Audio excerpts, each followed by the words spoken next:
यीशु मसीह के नाम से जय मसीह की। ईश्वर आगे सराह है कतमा जिसु मसीह ने तुम ते जतो को जोहार परमेश्वर एक वचन के द्वारा आपको आशीष दे।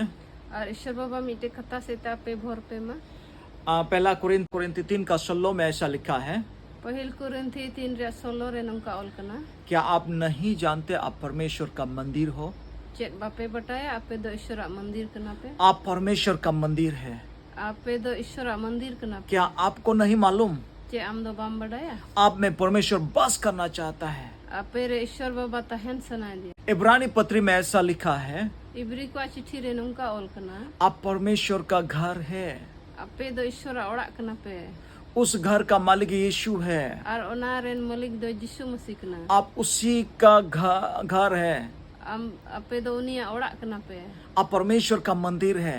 आपे दो ईश्वर मंदिर क्या कना आपको पे मालूम नहीं है? चिका आपे दो बापे क्या आप बडाया। नहीं